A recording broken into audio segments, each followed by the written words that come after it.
jauhilah olehmu 7 macam perkara yang merusak. Yang pertama, asyirku billah, menyekutukan Allah subhanahu wa ta'ala. Agama dimulai dari keyakinan, maka kehancuran agama selalu dimulai dari kehancuran keyakinan, iman atau akidah yang dimiliki oleh seseorang. Dan untuk menghancurkan nilai-nilai iman yang kita miliki ini, orang rasanya tidak akan menghantam kita dengan peluru kendali. Orang tidak akan mengirimkan nuklir ke sini. Orang tidak juga akan mengirimkan satuan militernya ke sini. Untuk menghancurkan nilai-nilai iman, dibanjiri kita dengan paham-paham yang merusak dan mendangkalkan akidah. Baik ia bernama materialisme, baik ia bernama sekularisme, baik ia bernama banjirnya maksiat dan munkarat, baik ia bernama banjirnya peradaban dan kebudayaan yang menghancurkan moral daripada anak-anak kita, sedikit demi sedikit melenturkan dan melunturkan nilai-nilai keimanan kita, untuk kemudian pada waktunya nilai iman itu akan bertukar dan berganti menjadi nilai syirik kepada Allah subhanahu wa ta'ala. Atau pada sisi lain, menjadikan yang selain Allah sebagai tujuan akhir daripada kehidupan kita. Sedangkan kita sama-sama maklum bahwa di dalam pandangan agama Islam, dosa yang tidak berampun, dosa yang terbesar, termasuk dalam kategori bapak moyangnya dosa, tidak lain adalah syirik, yakni menyekutukan Allah subhanahu wa ta'ala. Pola penghancuran iman ini memang berstrategi. Ditawarkan kita kepada paham materialisme, paham kebendaan, di mana otak menempati urutan sebagai ranking pertama, Tuhan jatuh pada urutan kedua. Lalu menyusul kepada paham sekularisme, Allah dipisahkan dari seluruh kegiatan hidup ini, untuk pada gilirannya menjadikan yang selain Allah sebagai tujuan akhir daripada seluruh kegiatan hidup kita. Oleh karenanya, kewajiban menjaga nilai-nilai iman ini merupakan kewajiban yang mulia tetapi berat, tidak hanya untuk kita, tetapi juga bagaimana mewariskannya kepada anak-anak kita, generasi yang akan datang. Orang-orang tua bijaksana yang diceritakan di dalam Al-Quran, kalau sudah berpikir tentang anak-anaknya, pertanyaan yang paling mereka risaukan ialah, ma ta'buduna min ba'di. Anakku, kalau pada satu saat aku, ayahmu sudah tidak ada lagi di dunia ini, meninggalkan kamu semua, ma ta'buduna min ba'di, apa yang akan kamu sembah nak? Jikalau sekarang ayahmu masih mau ke masjid, masih mau melakukan rukuk dan sujud, masih beribadah menyembah Allah subhanahu wa ta'ala, kalau orang tuamu sudah tidak ada, ma ta'buduna min ba'di, masihkah engkau mau datang ke masjid? Masihkah engkau mau rukuk dan sujud? Masihkah engkau mau menyembah Allah subhanahu wa ta'ala? Pertanyaan ini yang dipikirkan oleh Nabi Yakub kepada putra-putranya. Pertanyaan ini yang diteruskan oleh Nabi Ibrahim kepada anak-anaknya. Pertanyaan ini yang diwariskan oleh generasi ulama'us salafus saleh kepada para generasi berikutnya. Bagaimana kita generasi sekarang?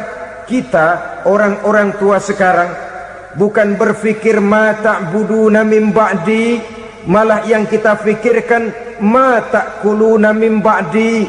Kalau bapak tidak ada nanti kamu makan apa nak? Perkara kamu nyembah apa, urusan nomor 18.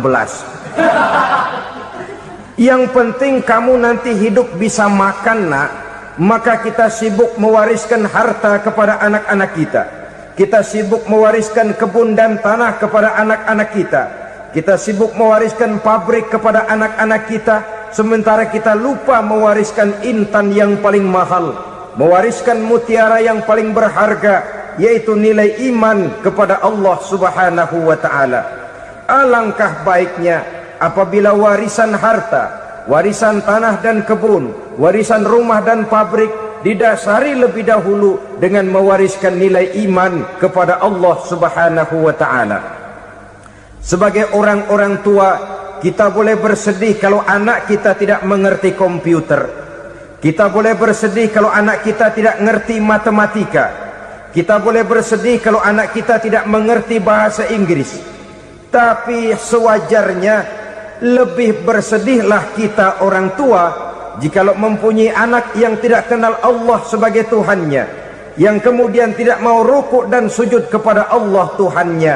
Itulah kemalangan yang paling malang bila kita meninggalkan generasi yang tidak bertauhid kepada Allah Subhanahu wa ta'ala. Betapapun anak kita tidak ngerti komputer, saudara, paling-paling kerugiannya cuma kerugian dunia. Masuk dia ke alam barzakh, munkar nakir tidak akan sempat tanya kau belajar komputer apa tidak. Kumpul dia di padang mahsyar, malaikat juga tidak akan tanya matematikamu nilainya berapa. Yang ditanya kau kenal Allah, kau rukuk dan sujud kepadanya, kau pernah datang ke masjid.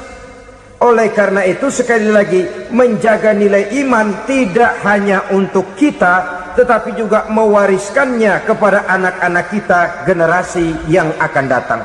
Sungguh kemalangan yang paling besar apabila kita meninggalkan anak-anak kita, mereka kita tinggalkan lemah ekonominya, itu tidak baik. Mereka kita tinggalkan lemah otaknya, itu pun akan membuat mereka tertinggal oleh yang lain. Tapi yang paling celaka, jikalau kita tinggalkan mereka dalam kondisi lemah imannya, rapuh akidahnya, tidak baik dan tidak betul keyakinan hidupnya.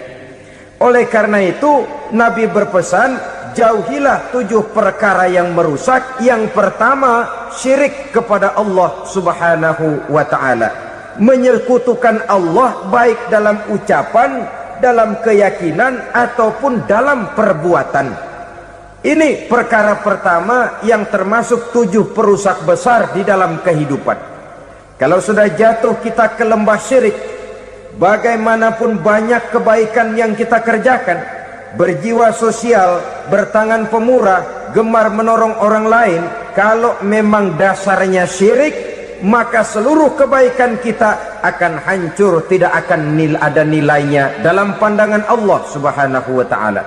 Dalam pandangan manusia mungkin kita dicatat sebagai orang sosial, gemar menolong orang lain, tidak berpangku tangan melihat orang yang mendapat kesulitan.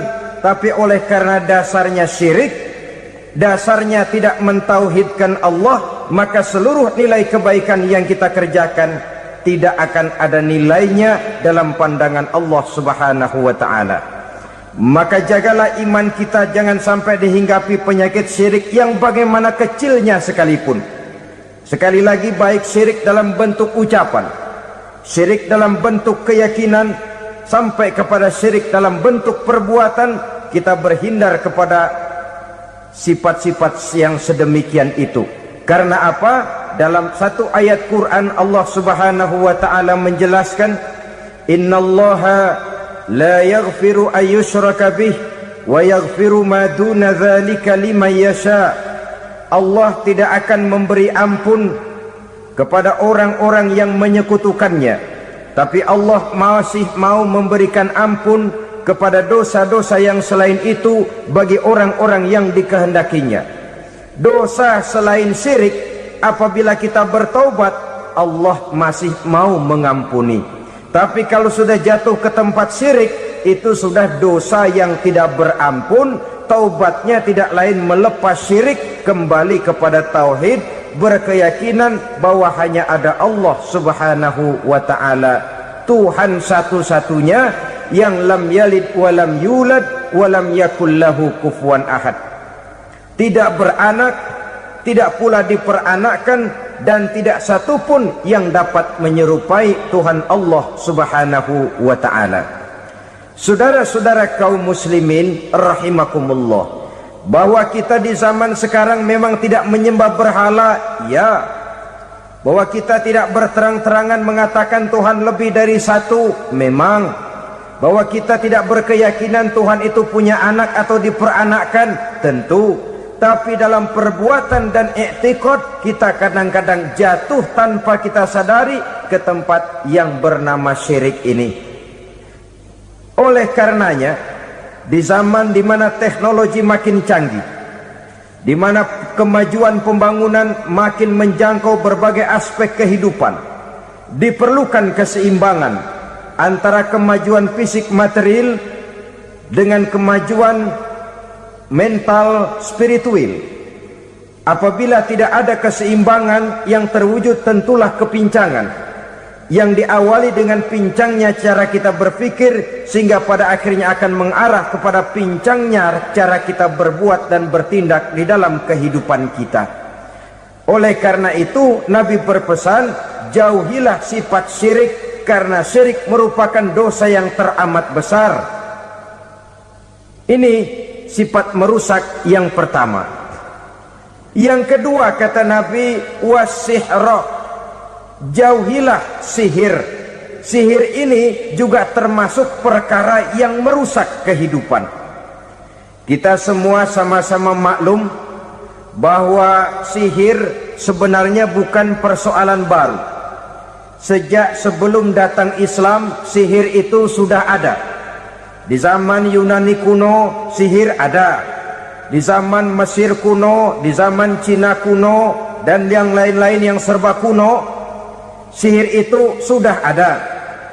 Bahkan para nabi pun, para rasul yang diutus oleh Allah Subhanahu wa ta'ala, senantiasa berhadapan dengan ahli-ahli sihir untuk menguji kebenaran dari misi yang mereka bawa. Sihir adalah perbuatan di luar kebiasaan yang bisa dikerjakan oleh ahlinya dengan bantuan jin atau setan. Hukum mempelajari sihir adalah haram, mengamalkannya lebih haram lagi. Sebab itu saudara-saudara, sihir merupakan perbuatan merusak yang harus kita jauhi. Ciri-ciri daripada perbuatan sihir, pertama, ia mengandung tipuan, bayangan khayal. Di zaman Nabi Musa misalnya, orang melihat tambang-tambang itu seperti ular. Nabi Musa melayangkan tongkatnya menjadi ular-ular besar yang memakan ular-ular kecil ciptaan tukang-tukang sihir Fir'aun tadi. Lalu sihir bisa terjadi dengan bantuan jin kafir atau setan. Kemudian ciri yang ketiga, sifatnya halus dan tersembunyi. Taruh kata ada seorang ahli sihir yang mempergunakan ayat-ayat Quran sebagai jompa-jampe, sebagai baca-bacaan, itu cuma sekedar kedok. Tujuannya tidak lain menjadikan agama sebagai ketok untuk membenarkan cara yang dimurkai oleh Allah Subhanahu wa ta'ala. Satu hadis yang diriwayatkan oleh Imam Bazar dan Tabrani, Nabi berpesan, laisa minna man tatayyara lahu au takahhana au tukuhhina lahu au sahira lahu. Tidak termasuk ke dalam golonganku, kata Nabi.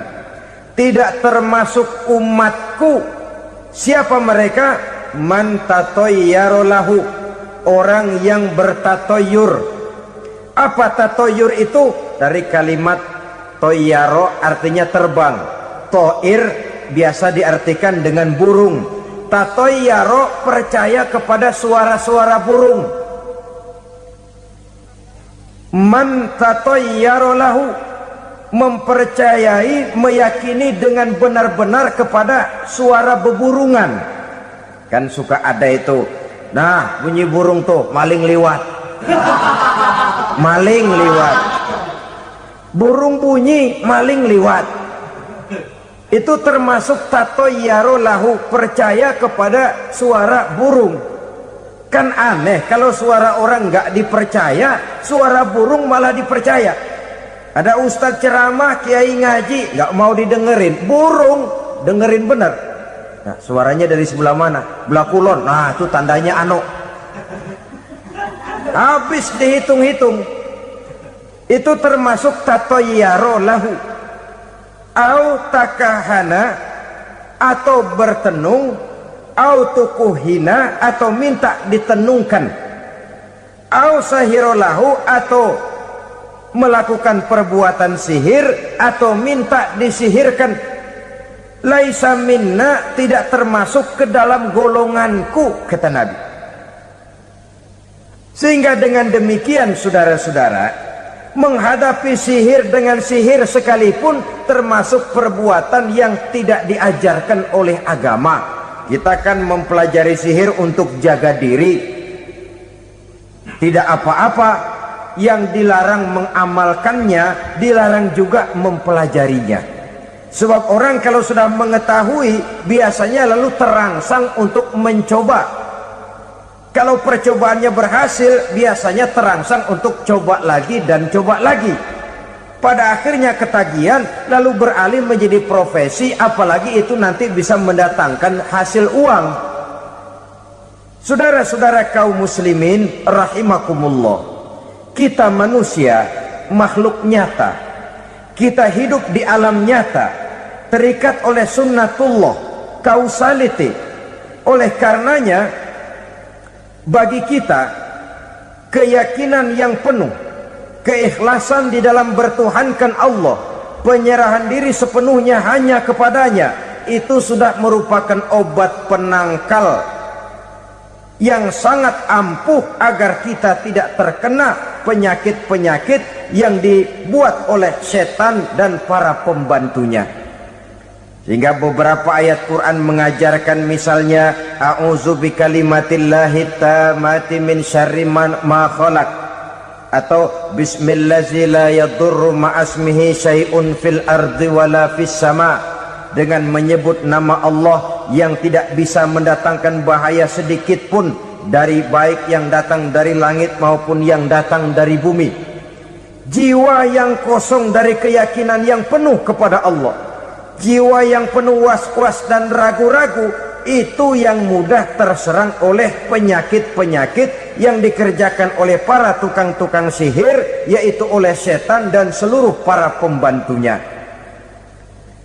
Kemudian hadis kedua yang diriwayatkan oleh Imam Ibnu Hibban, Nabi bersabda, la yadkhulul jannata mudminu khamrin wala mu'minu bisihrin wala qati'u rahmin. Tidak masuk surga. Ini Nabi yang bilang, tidak masuk surga. Siapa itu? Pertama, mudminu khamrin, orang yang berkekalan dalam mabuk.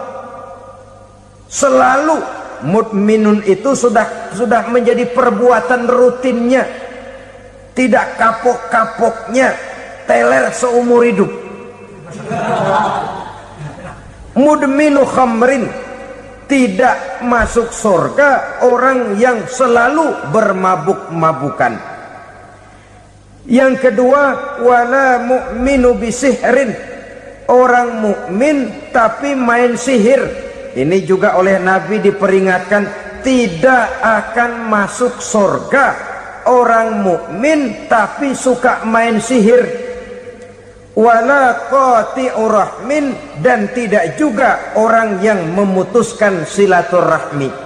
Tiga macam manusia yang diperingatkan Nabi tidak akan masuk surga: orang yang selalu mabuk, orang mukmin yang main sihir, dan orang yang memutuskan silaturahmi.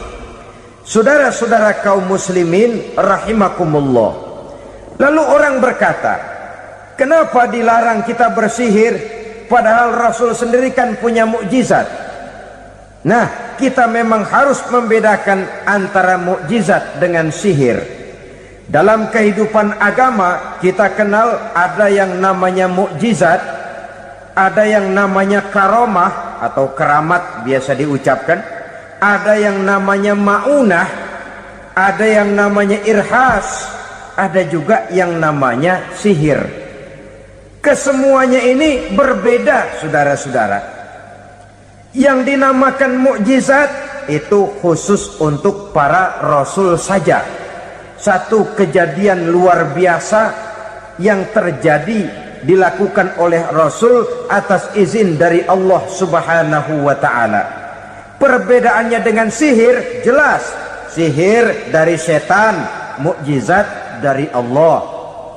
Sihir bisa dipelajari, mukjizat tidak. Sihir umumnya untuk maksud-maksud yang tidak baik, sedangkan mukjizat untuk memperkuat kebenaran yang disampaikan oleh para rasul dan ditentang oleh umatnya. Bahkan kafir Quraisy dahulu menganggap orang-orang ahli sihir itu berada dalam satu posisi yang hina, sehingga mereka mengatakan dan menuduh Nabi Muhammad sebagai tukang sihir. Tuduhan sebagai tukang sihir adalah tuduhan yang sangat aib dan hina. Di tengah masyarakat kufar jahiliyah, kedudukan tukang sihir dipandang sebagai kedudukan yang hina, sehingga mereka mengejek Nabi dengan sebutan tukang sihir. Jadi mukjizat hanya untuk Rasul saja. Kemudian karomah.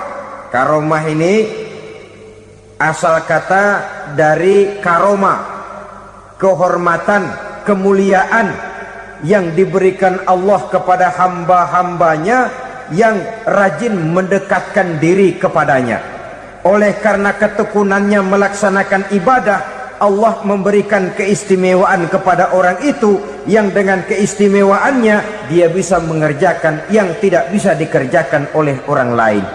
Karomah hanya bisa dicapai dengan prestasi ibadah.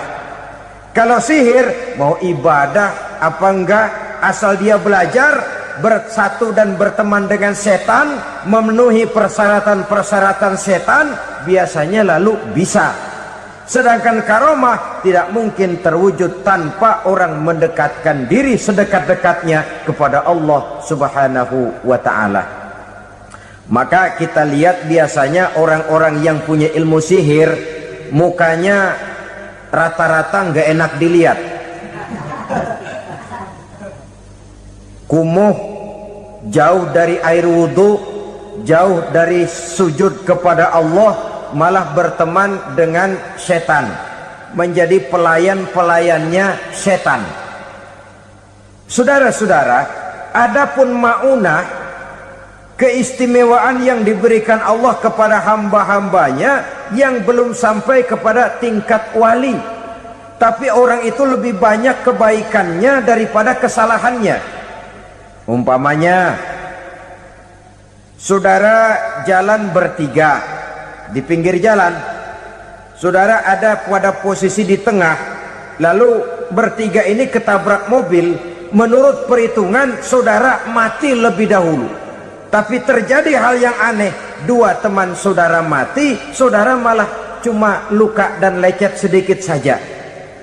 Apa itu? Kalau kita lebih banyak kebaikannya daripada kesalahannya, itu yang dinamakan maunah, pertolongan yang diberikan Allah kepada hamba-hambanya yang lebih banyak kebaikannya daripada kesalahannya. Sedangkan yang dinamakan irhas, kejadian luar biasa pada diri seseorang pada waktu dia masih kecil, yang menunjukkan tanda-tanda keistimewaannya. Itu umumnya pada para nabi pada usia kecilnya sudah ada irhas, tanda-tanda istimewa. Jelas baik mukjizat, karomah, maunah maupun irhas berbeda dengan sihir. Sihir ini jelas saja merupakan bantuan dan persekutuan antara manusia dengan setan. Padahal setan, kata Allah dalam Al-Quran, innahu lakum aduwwum mubin, sesungguhnya setan bagi kamu adalah musuh yang sangat jelas. Saudara-saudara kaum muslimin rahimakumullah, di zaman sekarang dalam menghadapi beban kehidupan yang makin pelik, menghadapi stres yang tidak kunjung selesai, menghadapi persoalan-persoalan yang teramat berat, orang sering mencari jalan keluar kepada hal-hal yang menurut pendapatnya bisa meringankan beban moralnya itu.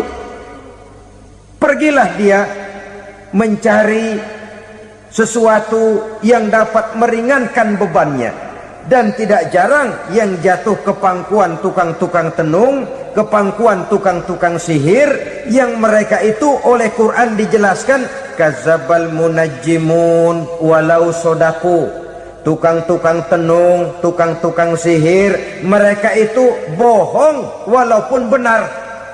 Maksudnya bohong walaupun benar, artinya kalau yang mereka kerjakan benar, itu sih kebenaran. Benar dengan kebenaran itu lain. Kebenaran, kebetulan bisa, tapi tidak untuk selalu. Apalagi kalau itu sudah membahayakan kehidupan orang lain. Jadi oleh karena itu Nabi berpesan, jauhilah daripada sihir. Kalau sudah jauhilah dari sihir, artinya ya jauhilah daripada mempelajarinya, jauhilah daripada bergaul dengan orang-orang yang ahli di bidang itu, karena dari pergaulan segalanya bisa menular. Baiklah saudara, ini yang kedua. Yang ketiga pesan Nabi, wa qatlan nafsil lati harramallahu illa bil haq. Membunuh orang lain dengan cara yang tidak benar, membunuh orang yang diharamkan oleh Allah Subhanahu wa ta'ala untuk melakukannya kecuali dengan alasan yang benar. Kita tahu Islam adalah agama damai. Sesuai dengan namanya, ia tidak dikembangkan dengan pedang dan kekerasan. Ia dikembangkan dengan keteladanan dan tuntunan moral. Oleh karena Islam bukan agama kekerasan, Islam pun tidak mementingkan dan mengajarkan kekerasan kecuali dengan alasan yang benar dan bisa dipertanggungjawabkan. Membunuh dengan sengaja, menghilangkan nyawa orang lain tanpa alasan yang bisa dibenarkan adalah merupakan dosa besar dan satu di antara 7 perkara yang bisa mendatangkan kerusakan dalam kehidupan dan yang hendaknya harus kita jauhi. Saudara-saudara kaum muslimin rahimakumullah, beberapa waktu yang lalu di sebuah kota kecil yang indah bernama New Auckland. Saudara tahu New Auckland? Itu dari Gunung Kidul masih ngidul lagi. Pernah diadakan satu seminar yang membicarakan bagaimana menyelamatkan masyarakat manusia dari bahaya Perang Dunia Ketiga. Diperkirakan kalau terjadi Perang Dunia Ketiga, manusia tidak akan tersisa. Sebab apa? Pada waktu itu cadangan nuklir yang dimiliki oleh bersama Amerika dan Rusia konon sudah sanggup memusnahkan 6 miliar manusia pada saat jumlah manusia baru 5 miliar. Jadi kelebihan nuklir dunia ini. Kalau terjadi Perang Dunia Ketiga, sulit manusia untuk tersisa. Maka dibahaslah di dalam seminar itu, wah, supaya tidak terjadi Perang Dunia Ketiga, maka perlombaan membuat senjata-senjata canggih, alat-alat pembunuh modern harus segera dibatasi. Dibahas, tidak mungkin kita membatasi perlombaan membuat senjata. Kenapa? Makin maju ilmu dan teknologi, makin canggih senjata yang ditemukan. Atom sudah meningkat menjadi nuklir, nuklir sudah meningkat menjadi neutron, dan kita tahu bom yang bernama neutron ini bom yang cukup membunuh tanpa perlu merusak. Artinya kalau dia diledakkan di kota kita ini, bangunan utuh, jembatan tidak ambruk, rumah-rumah tetap berdiri, tapi semua yang bernama hidup mati. Itu katanya lebih sopan dari bom atom. Sebab kalau si atom ini sudah membunuh, merusak pula. Neutron cukup membunuh saja tanpa perlu merusak. Jadi majunya senjata-senjata teknologi sebagai akibat yang logis dari kemajuan ilmu pengetahuan ini tidak bisa kita batasi. Dan memang sebenarnya yang bahaya bukan senjatanya, tapi manusia yang mengendalikan senjata itu. Mereka kembali kepada prinsip the man behind the gun. Bukan senjatanya yang bahaya, tapi manusia yang mengendalikan senjata itu yang bahaya.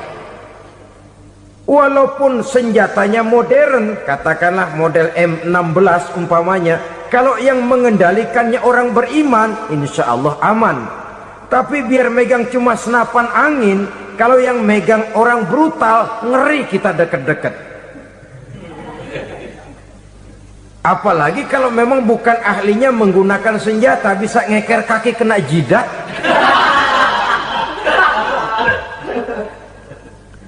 Mereka kembali kepada prinsip lama yang tetap baru. Bukan senjatanya yang harus dibatasi, manusia yang mengendalikan senjata itu yang perlu dibicarakan. Nah, kalau begitu, agar manusia tidak mempergunakan senjata sewenang-wenang, apa yang harus kita lakukan?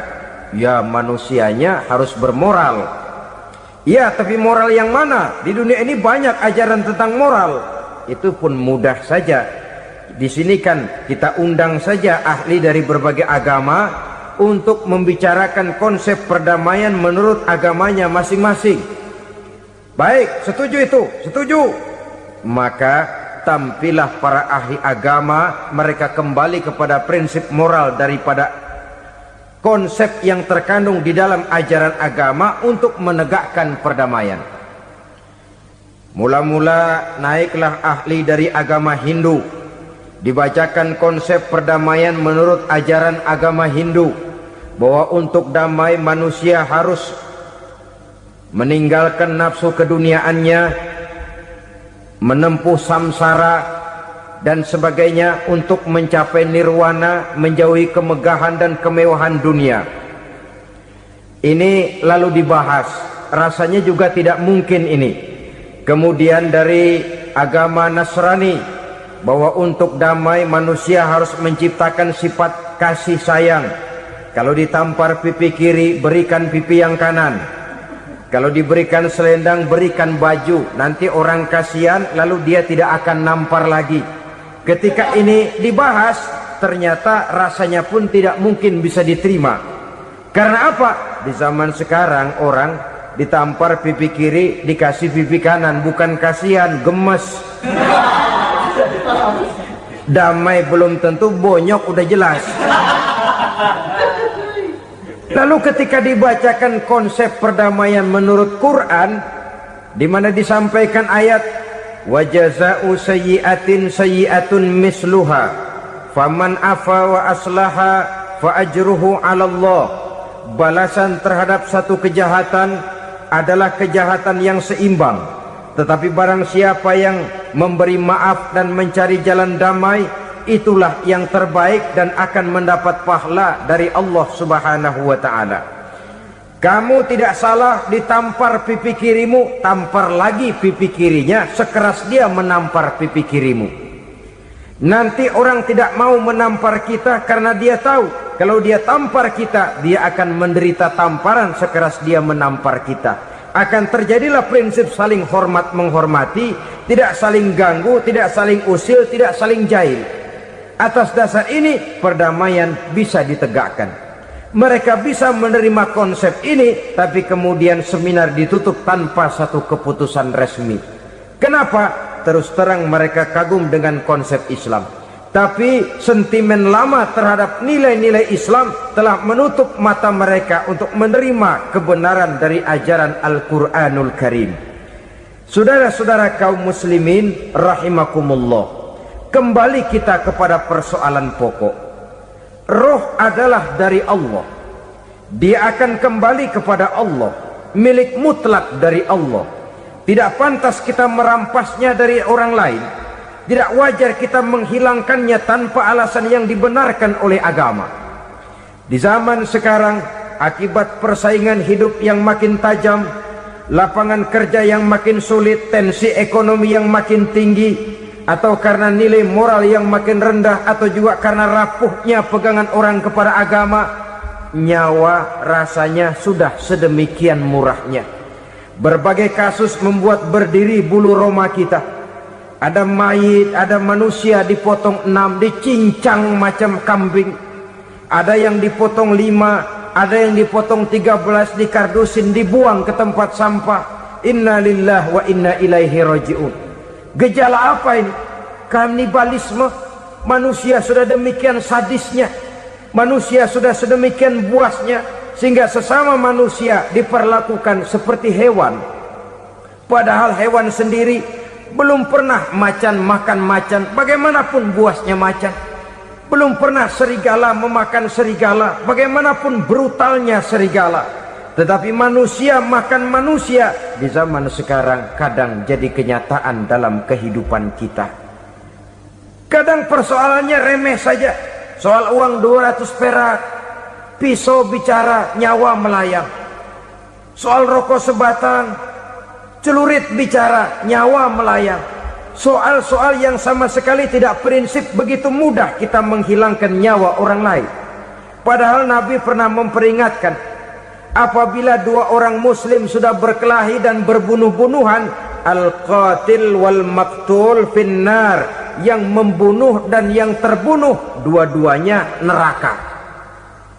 Sahabat heran, ya Rasul, kalau yang terbunuh, kalau yang membunuh masuk neraka itu sih wajar, tapi yang terbunuh kenapa neraka juga?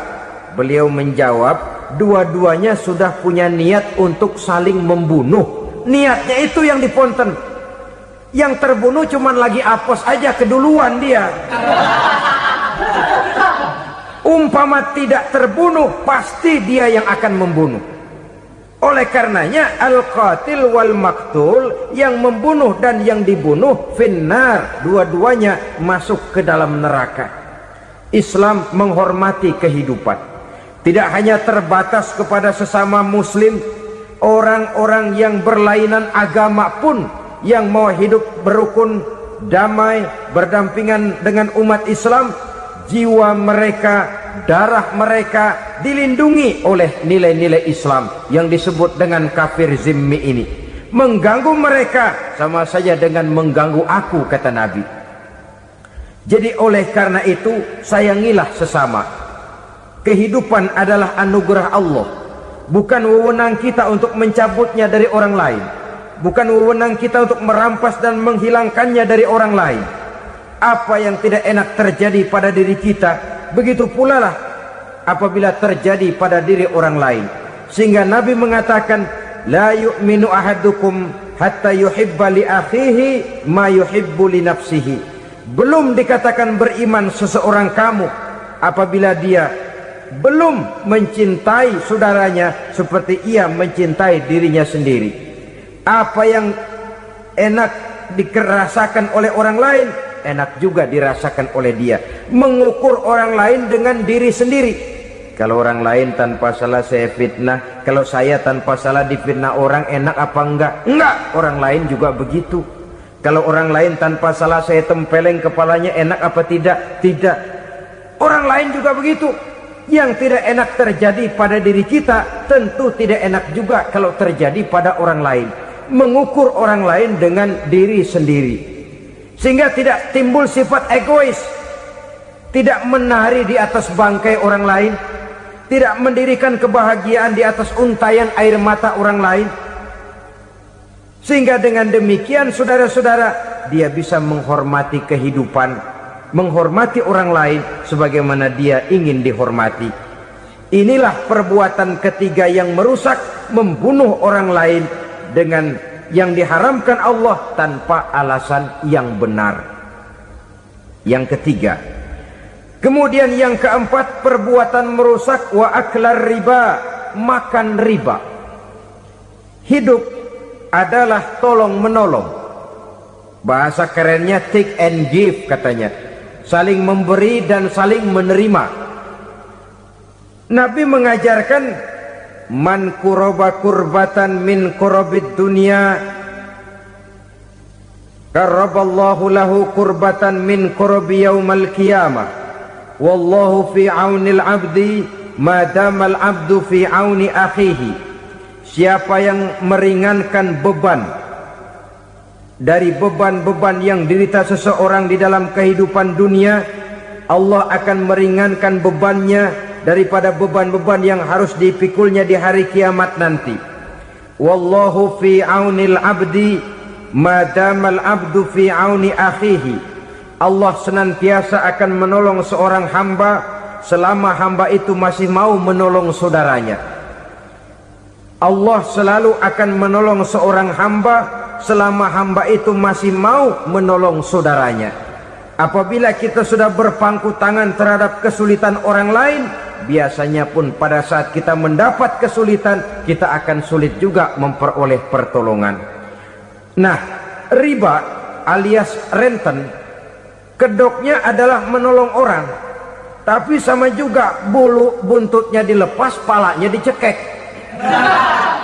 Menolong orang pada akhirnya menjadi beban bagi seseorang, dan memang mencari orang-orang yang berada dalam posisi kesulitan, biasanya di daerah-daerah di mana musim paceklik, jadi lapangan kerja sulit, sedangkan urusan perut tidak bisa ditunda. Akhirnya orang terjebak ke dalam rentenir, ke dalam riba, ke dalam renten. Bunga berbunga, sehingga satu saat jumlah bunganya bisa lebih besar dari jumlah pinjaman pokoknya. Kemudian kalau juga ternyata tidak bisa dibayar, rumah jadi taruhan. Memang rumah satu-satunya, begitu rumah ditarik mulain camping. Bukankah pada akhirnya akan mewariskan kesengsaraan? Oleh karena itu, kepada kita berusahalah jangan berhubungan dengan rentenir, jangan makan renten dan riba. Kepada mereka yang melaksanakan riba, walaupun mendatangkan keuntungan materi, tapi percayalah, harta yang didapat dengan jalan riba tidak akan membawa keberkahan. Manakala tidak membawa keberkahan, dia tidak akan mendatangkan ketenangan di dalam kehidupan kita. Oleh karenanya, memakan harta riba termasuk perbuatan yang merusak sendi-sendi kehidupan sosial, merusak kehidupan orang lain, merusak kehidupan masyarakat, tetangga, pergaulan, dan sebagainya. Yang kelima, wa akla malil yatim, memakan harta anak yatim dengan cara yang zalim. Nih, memang lezat. Anak yatim itu nggak tahu urusan apa-apa. Kita diamanahkan untuk mengurusinya. Kadang-kadang dibentuklah panitia penyantunan yatim piatu. Yatimnya mah tetap kelaparan, panitianya yang pada gendut.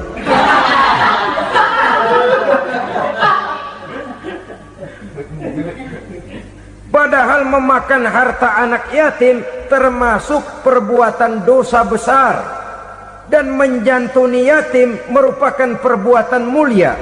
Nabi mengatakan, ana wa kafilul yatim kahataini yaumal qiyamah.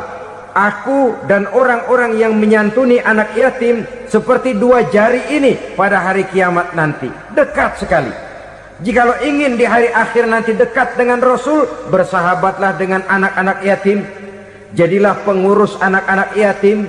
Bangunlah panti-panti asuhan yatim. Pada saat bapak ibunya meninggal, kitalah yang menjadi orang tuanya. Bahkan sedemikian besar perhatian Islam terhadap anak-anak yatim ini, sehingga Quran memberikan peringatan, ara'aital ladzi yukadzibu biddin fadzalikal ladzi yad'ul yatim wa la yahuddu ala ta'amil miskin. Tahukah kamu siapa orang yang mendustakan agama? Beragama tapi dianggap dusta, solatnya dusta, puasanya dusta, karena agamanya sudah berdusta. Siapa mereka? Fazalikal ladzi yad'ul yatim, orang yang menyia-nyiakan anak yatim. Wala yahuddu ala ta'amil miskin, dan tidak pernah memberi makan kepada orang-orang yang menderita kemiskinan. Menyia-nyiakan, meninggalkan anak yatim termasuk perbuatan yang divonis kita sebagai orang yang mendustakan agama. Saudara-saudara kaum muslimin rahimakumullah, maka sangat dicela mengeksploitir anak-anak yatim, menjadikan mereka sebagai kedok untuk mencari kekayaan pribadi. Tetapi jikalau ikhlas, ganjarannya sangat besar, nilai pahalanya sangat besar. Menyantuni yatim tidak hanya setahun sekali. Kalau Muharram pakai istilah lebaran yatim, dibentuklah panitia, diberilah beras, uang 45.000 rupiah, alhamdulillah. Tapi jangan lupa, si yatim tidak hidup cuma satu hari. Dia tidak hidup cuma di bulan Muharram saja, dia hidup 12 bulan dalam setahun. Sebagaimana anak-anak yang lain, dia juga berhak punya masa depan. Dia juga berhak menikmati bangku sekolah. Dia berhak mengenyam arti dan makna pendidikan. Dia berhak membekali diri dengan ilmu dan pengetahuan seperti halnya anak-anak yang lain. Maka kita yang diberikan keluasan oleh Allah, ingatlah itu, bersahabatlah dengan anak-anak yatim, santuni mereka. Perkara setahun sekali di bulan Muharram, alhamdulillah, itu bagus, bin Thayyib alias baik. Tapi tentu dan tentu, sekali lagi, si yatim tidak hanya hidup di bulan Muharram. Dia hidup 12 bulan dalam setahun, 24 jam dan di dalam sehari. Oleh karenanya, menyia-nyiakan mereka pada saat posisi kita memang mampu akan memojokkan kita dalam satu posisi di mana kita dianggap sebagai orang yang mendustakan agama, memakan harta anak yatim dengan cara yang zolim. Bapaknya udah meninggal, kebunnya lebar, anaknya dikelecehin. Nah, dah kamu nggak usah pusing, nanti saya yang ngurus. Akhirnya bukan ngurus, nguras. Si yatim mungkin tidak tahu bahwa dia disia-siakan, haknya diambil, miliknya dizalimi. Tapi Allah yang akan membalasnya dengan seadil-adilnya. Maka makan harta anak yatim biasanya balasannya tokcer bin paten. Nggak banyak selang tempo itu, nggak percaya cobain dah. Nyobain aja kan nggak bayar, umpama. Memakan harta anak yatim dengan cara yang zolim, ganjarannya biasanya kontan. Kenapa? Ratapan si miskin, untayan air matanya, jeritan kepedihan hatinya, membuka pintu langit, permohonannya diijabah, getaran hatinya didengarkan oleh Allah. Maka balasannya biasanya kontan, spontan, tidak menunggu waktu terlalu lama. Itu di dunia, belum lagi di akhirat nanti. Bukankah dalam riwayat Mi'raj diceritakan Nabi melihat di neraka itu orang perutnya sebesar rumah? La haula wala quwata. Itu perut kayak rumah, bagaimana jalannya tuh orang? Dan memang gak jalan, diseret-seret oleh malaikat di neraka itu. Hancur perutnya, amburadul itu perut.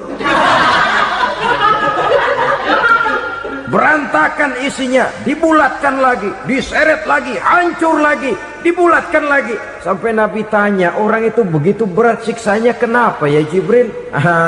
Itu Muhammad, waktu di dunia dulu rakus banget makan harta anak yatim. Begitu vonisnya, begitu menyedihkan nasibnya di akhirat. Tapi di dunia pun ketidakberkahan itu sudah membayangi kehidupannya. Oleh karena itu, kepada saudara-saudara yang mendapat titipan anak yatim, berbahagialah, karena semulia-mulia rumah adalah rumah yang di dalamnya ada anak yatim yang disantuni. Sehina-hina rumah adalah rumah di mana di dalamnya ada anak yatim yang disia-siakan. Begitu kata Nabi kita. Rumah yang paling mulia dalam pandangan Allah, rumah yang di dalamnya ada anak yatim yang disantuni. Rumah yang paling hina dalam pandangan Allah, rumah yang di dalamnya ada anak yatim yang nasibnya disia-siakan. Berbahagialah saudara apabila menjadi penyantun anak-anak yatim, pelindung mereka, sehingga mereka mempunyai masa depan sebagaimana anak-anak lainnya. Rasulullah sendiri sedemikian peka terhadap keadaan anak-anak yatim, karena beliau sendiri memang mengalami umur 6 bulan dalam kandungan ibu, beliau sudah ditinggalkan oleh ayahnya. Pada saat berusia 6 tahun ibu sudah meninggal, yatim piatu dalam usia di mana beliau sedang perlu belas kasih seorang ibu dan pengertian seorang bapa. Kepekaan itu lalu timbul, bahkan kemudian sampai kepada beliau berkata, aku dan orang yang menyantuni anak yatim seperti jari tengah dan jari telunjuk di hari akhirat nanti. Sedemikian dekatnya. Baiklah ya, jadi yang kelima, memakan harta anak yatim. Jauhi, karena ini perbuatan yang merusak. Yang keenam, watawalli yaumaz zahfi, melarikan diri pada hari pertempuran. Apa ini? Khianat, tidak konsekuen dengan konsep perjuangan. Pada mulanya keras benar teriak, berantas korupsi, ganyang korupsi, cuma karena belum dapat giliran. Begitu dia naik dapat kesempatan, korupsinya lebih edan dari yang diteriakinya. Ini termasuk tawalli yaumaz zahfi, berpaling pada hari peperangan. Di saat menghadapi musuh, kalau belum kelihatan musuh, teriaknya nyaring bener, jangan takut demi kebenaran sampai titik darah yang paling penghabisan. Musuh belum kelihatan. Begitu musuh sudah kelihatan, paling dulu lari ke belakang. Kalau diajak berjuang ada saja alasannya. Sehingga Quran memberikan peringatan kepada kita semua. Mengapa kamu ini berat? Kalau sudah diajak berjuang di jalan Allah, kakimu seperti terhunjam berakar di perut bumi. Berat untuk melangkah berjuang.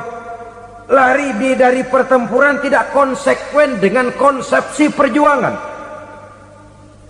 Mau enaknya saja dalam kondisi yang sulit lalu berpangku tangan.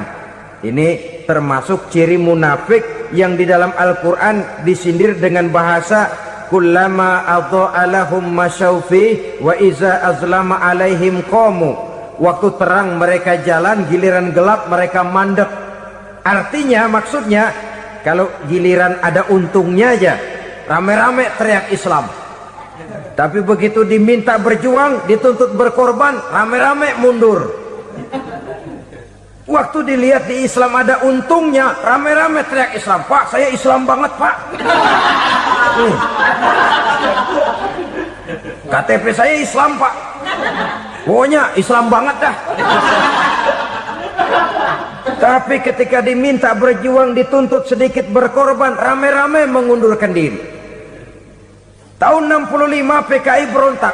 Waduh, waktu itu jadi orang Islam untung itu.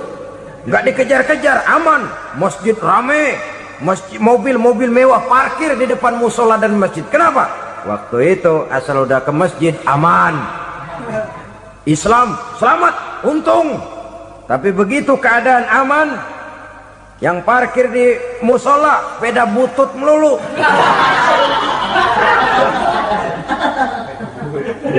Waktu terang mereka jalan, waktu gelap mereka berhenti. Dikala di Islam ada untungnya, baru wah Islam bagus, Islam hebat. Tapi waktu dilihat ada kerugian, jangan bawa-bawa Islam dah. Jangan bicara soal Islam, ini kan bukan soal agama. Bukan soal agama. La haula wa la quwata illa billah. Beragama kita ambil talfik fid din, mengambil yang enteng-enteng saja dalam urusan beragama ini. Tidak konsekuen kita dengan Islam kita. Seolah kita mau memilih mana yang terasa cocok sama selera kita, kita teriak Islam. Beratan aja dikit, rame-rame berpaling. Itu termasuk tawalli yaumaz zahfi. Para pengkhianat, mental-mental hipokrit yang tidak mau konsekuen menghadapi segala bahaya. Itu termasuk perbuatan yang merusak. Kenapa? Kalau cuma dia saja yang lari, mungkin tidak jadi soal. Tapi larinya ini akan mempengaruhi orang lain. Nah, pengaruhnya itu yang dicegah. Sebab kalau satu sudah mulai lari, yang lain mulai ngelirik. Ketika yang dilirik kemudian tidak ada reaksi, dia akan ikut lari. Artinya apa? Seorang muslim harus konsekuen dengan konsep perjuangannya, dengan keyakinan keagamaannya, dan tidak memilih yang enak-enak saja di dalam kehidupan beragama. Lari dari pertempuran, bermental khianat, mengkhianati agama, merupakan satu di antara sifat yang merusak. Terakhir saudara, wa qazfal muhsanatil ghafilatil mu'minat, menuduh perempuan baik-baik yang tidak tahu menahu tentang tuduhan yang dituduhkan kepadanya, menuduh perempuan mukmin yang baik-baik yang tidak tahu menahu tentang tuduhan yang dilakukan kepadanya. Fitnah lebih bahaya daripada pembunuhan. Orang yang tidak salah bisa hancur namanya, orang yang berniat baik bisa ambruk perjuangannya oleh karena fitnah. Sehingga dikatakan al-fitnatu asyaddu minal qatli. Fitnah lebih bahaya daripada pembunuhan. Maka memfitnah ini termasuk satu dosa di antara 7 hal merusak yang harus kita jauhi semampu kita, semampu-mampunya. Mengupayakan sebisa-bisanya jangan sampai terjebak ke dalam hal yang demikian. Nah saudara-saudara, inilah saja pertemuan kali ini. Mudah-mudahan ada manfaatnya. Semoga Allah memberikan kekuatan zahir dan batin kepada kita untuk bisa menjauhi 7 perkara yang merusak ini.